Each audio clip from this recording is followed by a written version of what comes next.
El cafecito de hoy, en el espacio estelar del día, lo vamos a compartir con Reinaldo Pared Pérez, secretario general del Partido de la Liberación Dominicana, senador por el Distrito Nacional, precandidato presidencial del Partido Morado. Bienvenido al día. Gracias, Uchi. Gracias, Amelia. Buenos días, amigos y amigas televidentes. Gracias por invitarnos. Es amplia la gama de temas que tenemos y creo que tendremos suficiente tiempo para tratarlo todo, pero vamos a comenzar por la precandidatura presidencial. La altísima popularidad del presidente Medina ha llevado a muchos a acariciar la idea de otra reforma constitucional para la reelección. Danilo Medina tiene mucha fortaleza política por su popularidad, pero un gran impedimento, una gran dificultad, que sería una reforma constitucional. Si el candidato no es Danilo Medina, entonces el que encabeza es Leonel Fernández. Si Danilo vaya, tú has dicho que tú lo apoyarías. Pero si va Leonel Fernández, ¿piensas que tiene la fuerza, la potencialidad para enfrentarlo en unas primarias internas? Yo creo que sí, Uchi. Yo creo que sí. Hay sectores a lo interno del PLD que abrigan la esperanza de una eventual repostulación y reelección del compañero presidente de la República, Danilo Medina. Pero si más adelante eso no puede ser posible por las razones que tú señalabas, en el sentido de que la Constitución de la República prohíbe una reelección consecutiva, yo entiendo que muchos de esos dirigentes y militantes abrazarían la causa nuestra. Porque es que además, Uchi y Amelia, amigos y amigas televidentes, hacia lo interno del PLD también existe la corriente y la creencia de que para el año 2016 sería necesario, ante la imposibilidad de presentar al compañero Danilo Medina, de una candidatura novedosa, de una candidatura diferente, que no haya sido precedida de una candidatura anteriormente. Y nosotros entendemos que en ese sentido pudiéramos representar esa corriente hacia el interno del PLD, como en efecto se está produciendo a través de la muestra de adhesión, de respaldo y de apoyo que venimos recibiendo en los recorridos que estamos realizando en todo el país. ¿En qué se basaría esa diferencia de Reinaldo Pared Pérez con relación a otros precandidatos que ya existen al interno del PLD? Incluso otros también tienen cargos importantes en esta administración. ¿Por qué Reinaldo Pared Pérez? Bueno, los compañeros que hasta el momento han presentado las intenciones y los deseos de sustentar la candidatura presidencial del PLD, no les reniego ni les niego ningún tipo de valor ni de condiciones. Ahora yo hablo por mí. Y lo cierto es que la Secretaría General me ha permitido en gran medida la oportunidad de interactuar con una gran cantidad, por no decir casi la totalidad, de la dirigencia en sus diversos niveles del Partido de la Liberación Dominicana. Y yo te puedo decir de cada una de las provincias que hemos visitado y de las que no hemos visitado, con qué dirigentes, compañeros y compañeras cuento con el respaldo. Y podría demostrar que es un respaldo sólido, contundente. Por ejemplo, si nos vamos a la Romana los dos diputados me respaldan, Plutarco y Teodoro. Y José Reyes, que es un compañero emblemático de la Romana, que fue 2 veces síndico, fue presidente de FEDOMO, de la Federación Dominicana de Municipios, están con nosotros. Lo mismo que el síndico de Villahermosa y la alcaldesa también de Guaymate. Solamente Enrique Martín y su esposa, la compañera Mary, que es senadora, no me respaldan. Pero yo me voy a Atomayor, siguiendo con el este. Y Rubén Darío Cruz, Rubén Toyota, el senador, me respalda por el presidente provincial, el compañero Ramón de los Santos, los 3 presidentes de los 3 municipios, de Sabana Mal, de Michi y del Valle. Y así puedo seguir diciéndote, por ejemplo, en la Altagracia, el compañero Juan Julio Campos, el diputado, que va a aspirar a la senaduría, me respalda lo mismo que Ávila y los dirigentes provinciales. Me voy a San Cristóbal, alrededor del 90 al 95% de la dirigencia de San Cristóbal, encabezada por Tommy Galán, que es el senador y presidente provincial, me respalda.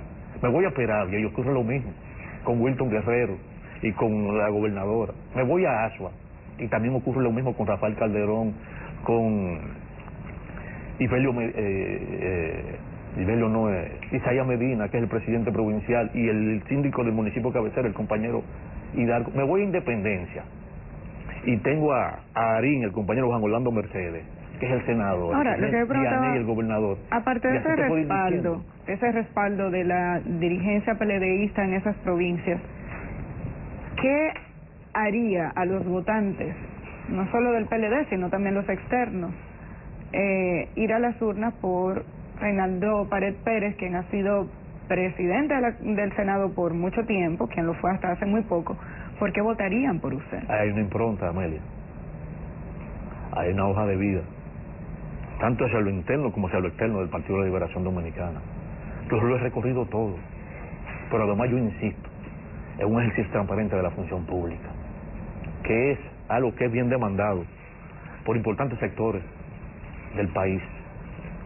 Y yo insisto en ese discurso, pero primero tengo que ganar adentro, porque para ser candidato, primero hay que, cuando quede abierto y oficializado el proceso eleccionario interno, seguir insistiendo en venderle un discurso en ese sentido.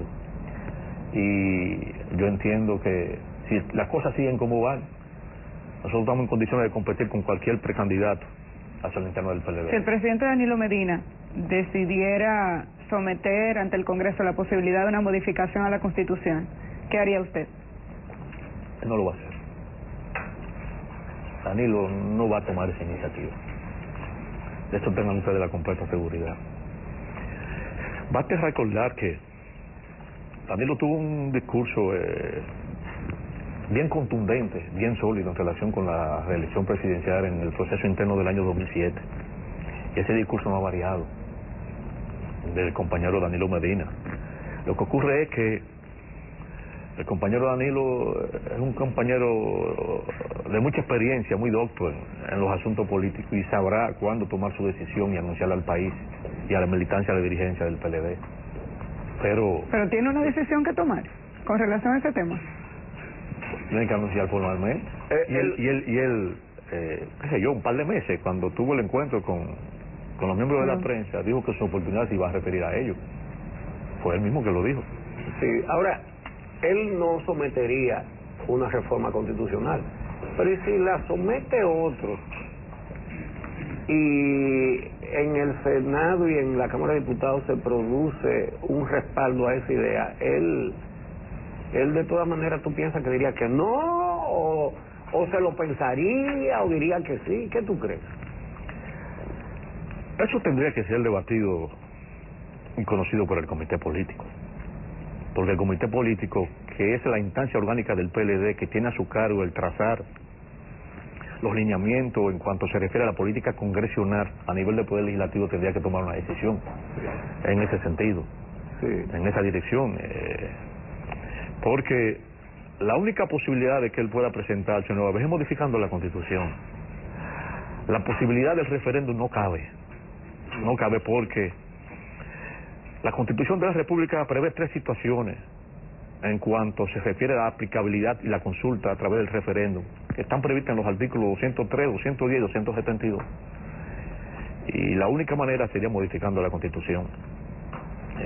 Y la pregunta fue si usted estaría de acuerdo. ¿Cómo? Y la pregunta que le hice al principio, ¿usted estaría de acuerdo? Bueno, si es una decisión del comité político, yo la acato. Yo la acepto, porque yo me debo a lo que decide el comité político. Yo nunca olvido que soy el secretario general y me debo como portavoz a una decisión que tome esta instancia muy importante del PLD. Ahora, Ahora yo conozco a la amiga. Ahora, las posibilidades prácticas, reales, si alguien lo sometiera, ¿cuáles son? Solamente a través de una concertación a nivel de los partidos políticos que tienen representación congresional. Uchi, ¿por qué qué? O ni siquiera la totalidad de los PLDistas pueden. No, porque es que se requiere de un quórum especial. 2/3 partes. Es más, inclusive, el proyecto de ley que debe ser aprobado previamente y que convocaría a la Asamblea Nacional, a menos que sea presentado por el Poder Ejecutivo, también ahí requiere para aprobarse de la 2/3 parte. La ley que convoca y manda a que la Asamblea Nacional se reúna.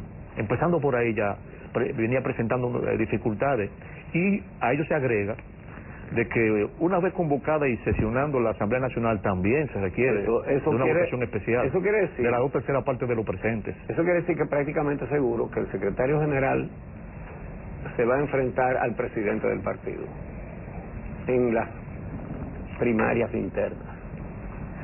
Él no ha dicho expresamente que va.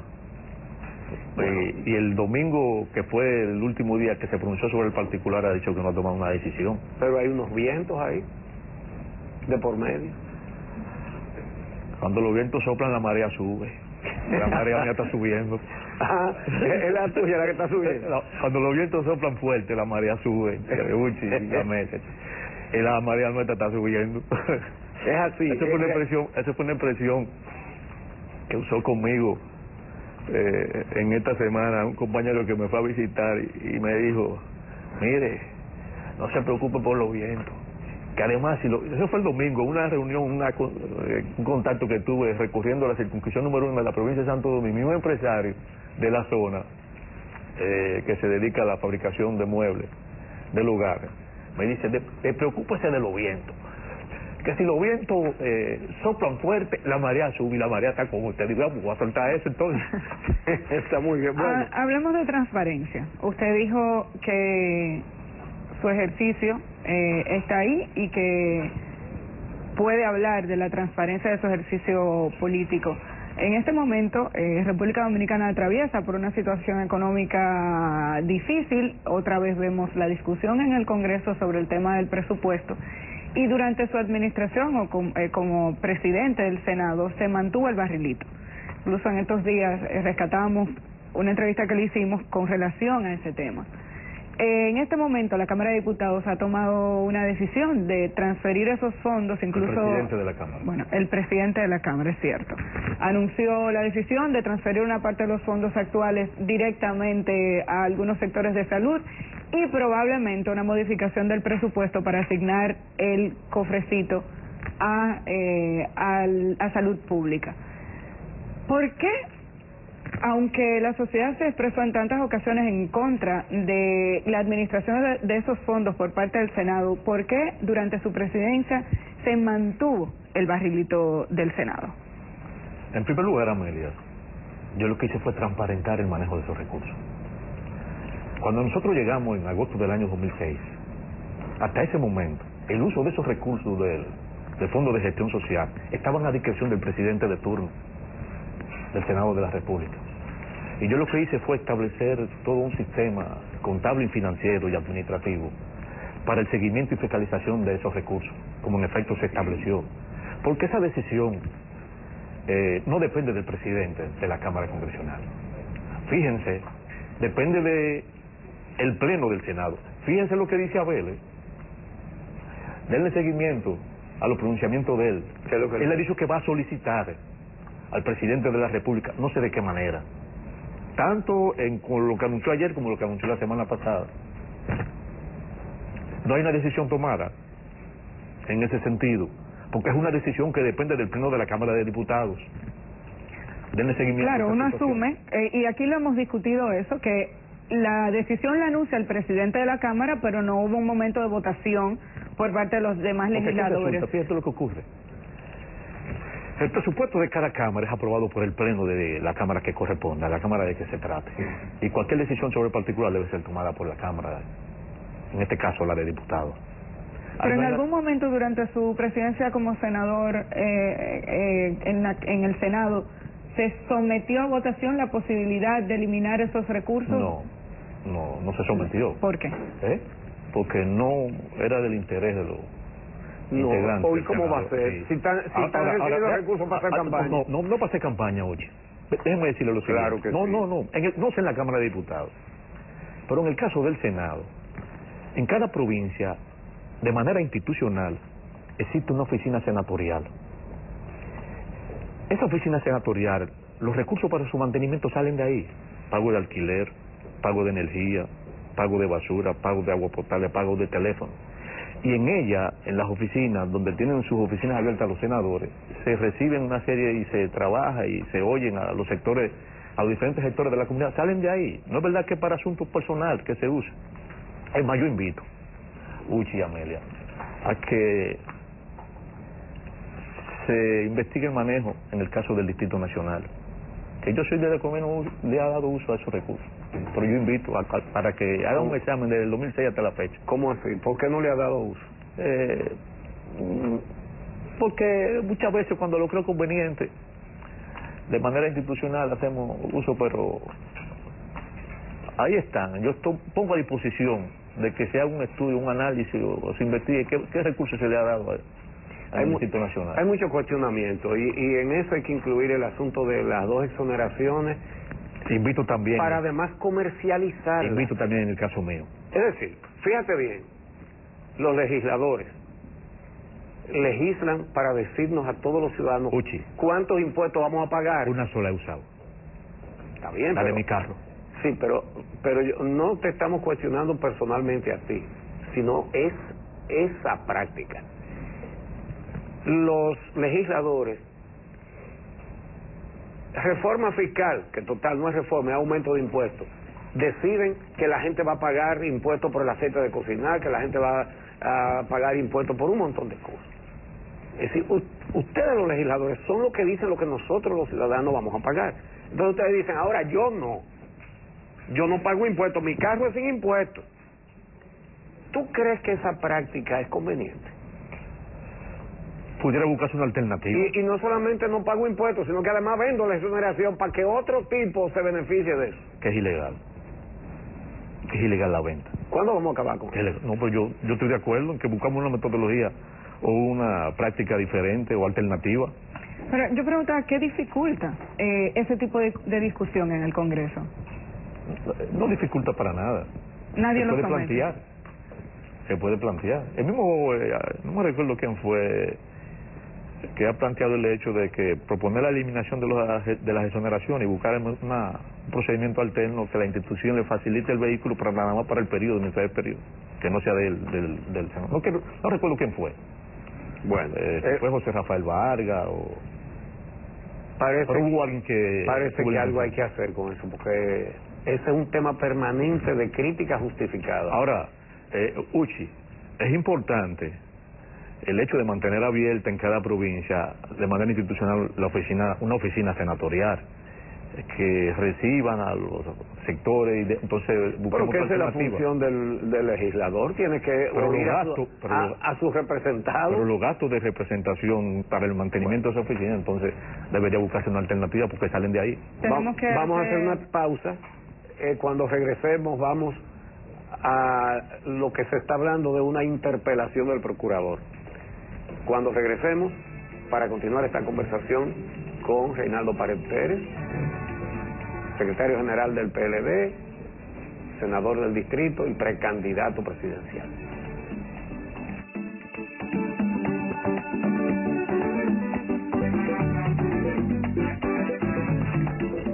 Vamos a continuar esta conversación con el senador Reinaldo Pared Pérez, secretario general del Partido de la Liberación Dominicana y precandidato presidencial. Juan Bosch pronunció esta frase, vamos a verla. Dice: los dominicanos saben muy bien que si tomamos el poder no habrá un PLDista que se haga rico con los fondos públicos. Hoy día, con motivo de una investigación que realiza la Procuraduría General de la República sobre el senador Félix Bautista, se ha anunciado a través de la prensa que se le va a interpelar al procurador, y aunque dice que la interpelación es porque él participa de actividades políticas, en el mismo artículo en que se anuncia eso, se dice que es porque está persiguiendo al senador Félix Bautista. Ya hemos escuchado y hemos leído tus declaraciones diciendo que no estás de acuerdo con esa interpelación, pero realmente tú como senador y como secretario general del partido, ¿has visto que hay de verdad un movimiento para hacer eso? Todo surge a raíz de la publicación el domingo pasado de un artículo de César Medina. Yo no tengo de manera oficial ningún requerimiento ni del depósito ni ningún documento que se haya depositado y que solicite eso. Sería contraproducente y yo lo rechazo de manera categórica por diversas razones. En primer lugar, si existe esa investigación abierta en perjuicio del compañero Félix Bautista a través de la Procuraduría o de la Suprema Corte de Justicia, lo que debe hacer Félix es defenderse y demostrar que lo que alega la Procuraduría no es así, según él dice. Pero además, si analizamos detenidamente lo que dispone la Constitución cuando faculta a una cualquiera de las cámaras congresionales a interpelar a un funcionario público, cuando se analiza el artículo 95 de la Constitución, que es el artículo destinado a ello, cuando empieza a hacer referencia a cuáles funcionarios pudieran ser interpelados por una de las cámaras congresionales, no alude ni hace referencia al Procurador General de la República. Empieza hablando de ministros, viceministros, gobernador del Banco Central, directores generales de instituciones autónomas descentralizadas, y para poder interpelar al Procurador General de la República debería haberlo dicho de manera expresa, porque la Procuraduría o el Procurador no es un ministro, aun cuando se pudiera asimilar a que es un ministro, pero no lo establece de manera expresa el artículo 95 de la Constitución. Y no solamente por el hecho que he dicho precedentemente, sino que partiendo de esa disposición constitucional sería improcedente. Y el motivo de... Por además no sería correcto. Si existe una investigación que se está haciendo, que la investigación siga su curso por los canales correspondientes, en este caso ya sea a través del Ministerio Público o del Poder Judicial. No creo que sería prudente ni conveniente el presentar una interpelación al Procurador General de la República. Ahora, el caso de Félix Bautista es por todos conocido. O sea, ha habido una serie de situaciones relacionadas con la justicia, la posibilidad de un archivo al terminar la pasada administración, un archivo de las denuncias que se hicieron en su contra, y una posible apertura de una nueva investigación por parte de la Procuraduría actual.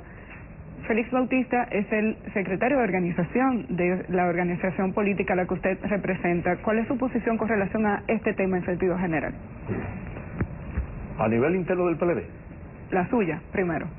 La suya primero. Yo creo que eso debería tratarlo el comité político. Porque es que involucra a dos dirigentes. Y en este caso, como muy bien señala, al secretario de organización del Partido de la Liberación Dominicana.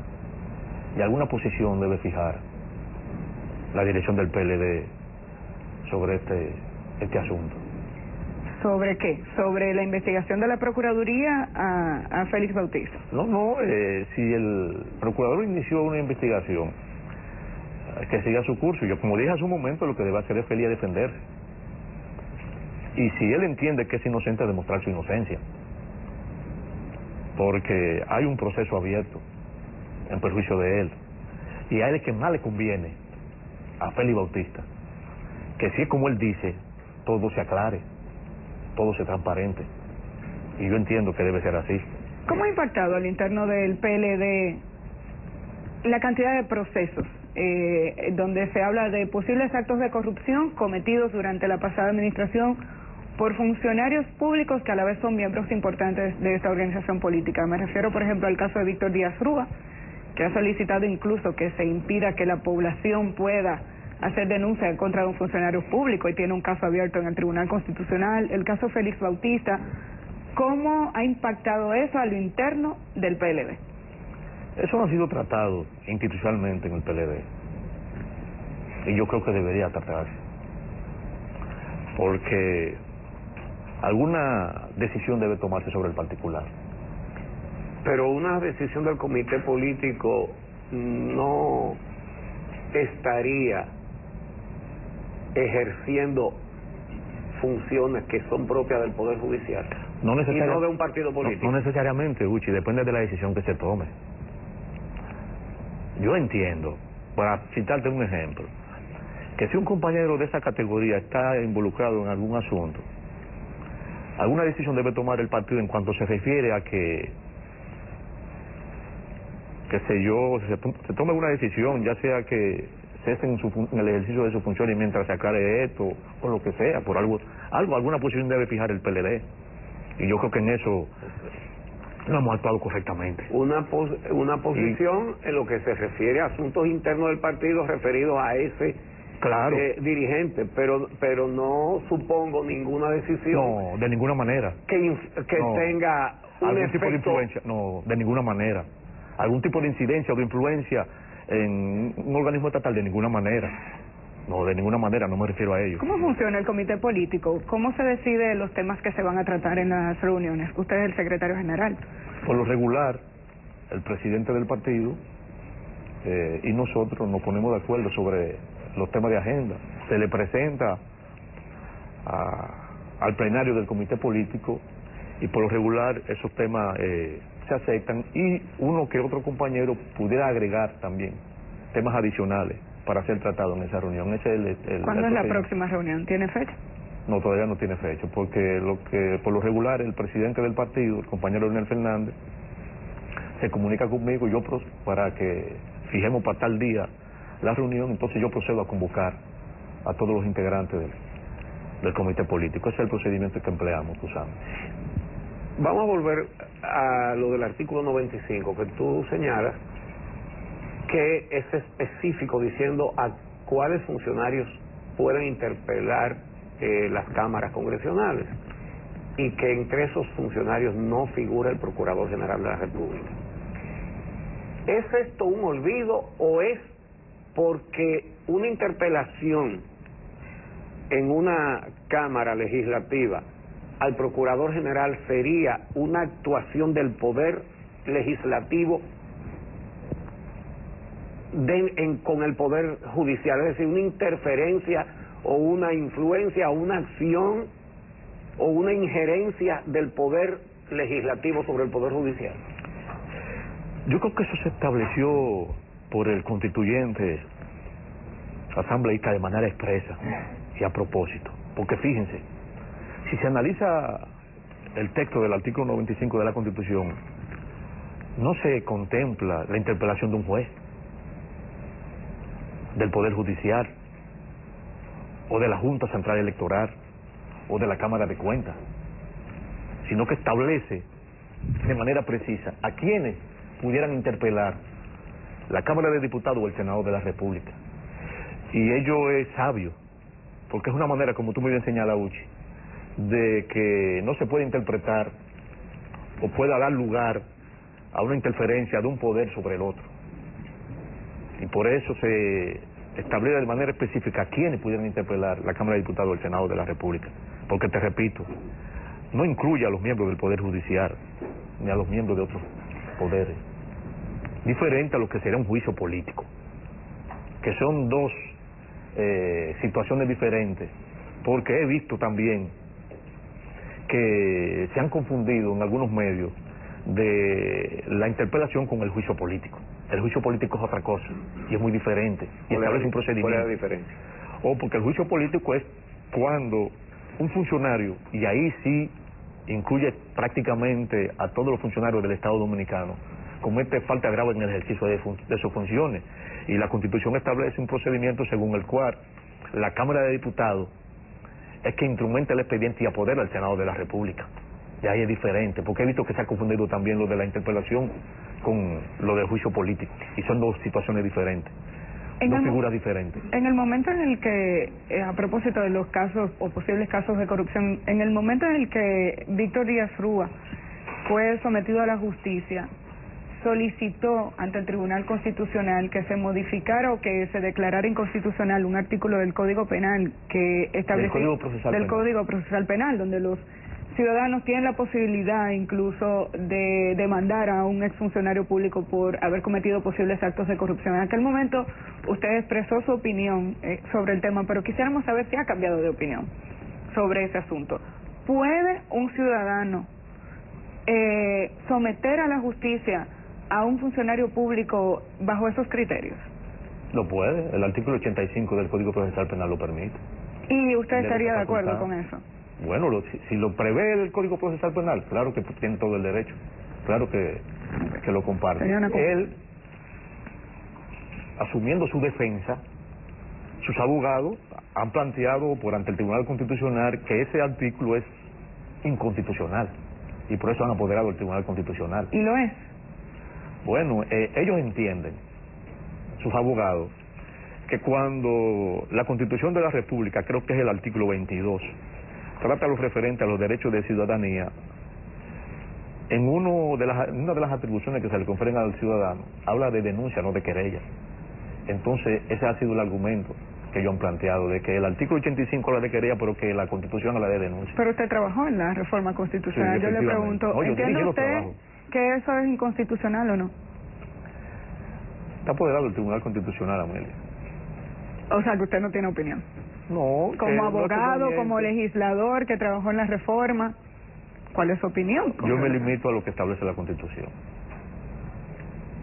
En este momento... Creo que es el artículo 22, que establece los derechos del ciudadano. ¿Y usted cuál? Que fueron ampliados con la reforma constitucional. Pero usted sabe que esa respuesta es ambigua, ¿verdad? No. ¿Usted está de acuerdo con lo que establece el artículo 22 y exclusivamente se limitaría a interpretarlo tácitamente como denuncia, o puede el ciudadano querellarse? Eso es lo que yo pregunto. ¿Cuál es su criterio? Porque denuncia y querella no es lo mismo. Por eso pregunto. Una querella implica una denuncia, ahora una denuncia no implica una querella. Porque una denuncia va dirigido de manera genérica, pero una querella va dirigida de manera específica a una persona. Una denuncia está pasando esto, una querella de fulano hizo tal cosa. Sí, pero esperemos que el Tribunal Constitucional decida. Lo que quiere decir que usted no estaría en disposición de expresar su opinión con relación. Pero el doctor Vincho Castillo hace muchos años puso una denuncia querella. Sí. Él fue que puso de moda el término. Porque como yo acabo contra Salvador Jorge Blanco, sí, para castigar actos de corrupción cometidos en ese gobierno. Es que lo que yo acabo de decir, Uchi. Pero él mismo ahora dice que no es lo mismo. Pero él fue que puso todo Vincho. Es que jurídicamente hablando no es lo mismo. Una querella implica una denuncia. En aquella oportunidad fue lo mismo. Eso se manejó, por primera vez se manejó ambos conceptos de manera conjunta. Sí. Porque en verdad una querella implica una denuncia no implica una querella. Lo que habría que ver es si la Constitución dice que no lo puede hacer, que en ningún momento lo prohíbe tampoco. No. Sí, porque ¿por qué recortarle derechos a la población? ¿Por qué? ¿Cuál es el interés? Todo lo contrario. Con la reforma de la Constitución lo que fueron ampliados los mecanismos de participación de la ciudadanía. Sí, pero acabamos de rizar el rizo. Se nos acaba el tiempo. Queremos agradecer su presencia aquí. Lamentablemente no pudimos hablar de la posibilidad de modificación del presupuesto. Existe la posibilidad en el Congreso de que haya modificaciones conforme lo que se está hablando en estos días. ¿Habría algunos cambios? La tradición siempre ha sido que se llegan a términos de concertación y de negociaciones con los funcionarios del área del Poder Ejecutivo, y por lo regular lo que hace el presidente es que envía adendum en torno al presupuesto. ¿Y habría posibilidad en esta ocasión con la discusión siempre actual? Sí, creo que sí. Y si es para el asunto de las partidas, que supuestamente hubo una confusión, se asignaron al Tribunal Superior Electoral, que correspondía al Tribunal Constitucional, o debe haber una modificación o debe haber un adendum. Que por cierto, el Tribunal Constitucional lo atribuyó a una retaliación por la sentencia aquella. Bueno, Gracias, Reinaldo Pared Pérez, secretario general del Partido de la Liberación Dominicana, precandidato a la presidencia por esa organización política y también senador por el Distrito Nacional. Gracias por habernos acompañado esta mañana. A ustedes también por seguirnos cada día desde las 6. Mañana estaremos de nuevo con ustedes. Una segunda parte del tema de la seguridad social, por la importancia y el interés que tiene este tema para toda la población dominicana. Continuaremos en la serie Rumbo de la Sociedad Dominicana con el tema de la seguridad social mañana jueves. Hasta entonces.